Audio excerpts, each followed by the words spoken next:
Assalamualaikum warahmatullahi wabarakatuh. Perkenalkan nama saya Rizky Ananda. Di sini saya akan menjawab pertanyaan soal nomor 2, yaitu soalnya bagaimana Anda dapat menghasilkan suatu kerangka berpikir berdasarkan beberapa komponen yang dibutuhkan dalam menyusun tinjauan pustaka.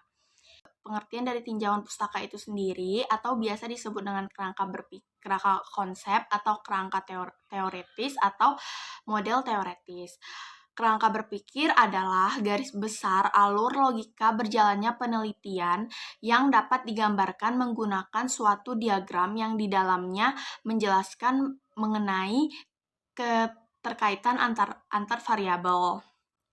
Tujuan dari kerangka berpikir ini adalah dapat memudahkan peneliti dalam merumuskan suatu hipotesis penelitiannya. Jenis kerangka pikiran itu terbagi menjadi 3 macam. Yang pertama, kerangka teoritis. Itu menegaskan tentang teori yang dijadikan landasan serta asumsi-asumsi teoritis. Kerangka konseptual yaitu biasanya uraian kerangka yang berpikir yang menjelaskan tentang konsep-konsep yang terdapat di dalam asumsi teoritis. Kemudian kerangka operasional. Kerangka operasional ini berisi uraian yang menjelaskan tentang variabel yang diturunkan dari konsep-konsep terpilih dan mengetahui hubungan di antara variabel-variabel tersebut. Dalam artian menjelaskan hal-hal apa saja yang menjadi indikator untuk mengukur variabel-variabel yang bersangkutan. Ada beberapa langkah dalam menentukan kerangka berpikir. Yang pertama yaitu kita menentukan kunci permasalahan penelitian yang akan kita bahas. Di sini maksudnya adalah kunci permasalahan itu kita harus mendefinisikannya dengan jelas untuk tiap-tiap istilahnya karena seringkali memiliki definisi yang banyak setiap istilah. Jadi kita harus melakukan supaya lebih spesifik lagi. Kerangka pemikiran dapat dibangun dari masalah penelitian. Kemudian yang kedua, kita mengevaluasi definisi, teori, dan model yang relevan.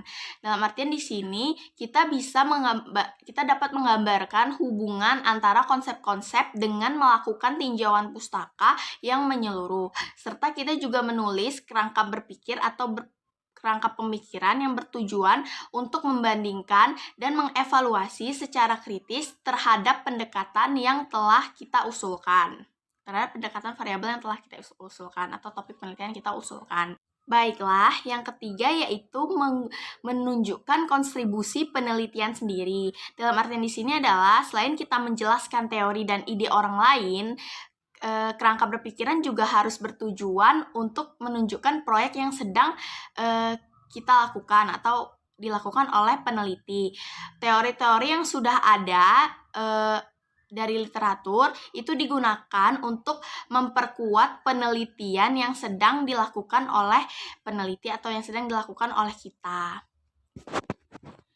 Kemudian, yang terakhir yaitu menuliskan langkah-langkah yang diambil dalam mencapai tujuan.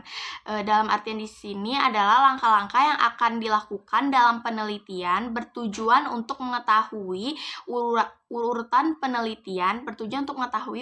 penelitian sehingga nantinya pelaksanaan penelitian dapat terarah dengan jelas.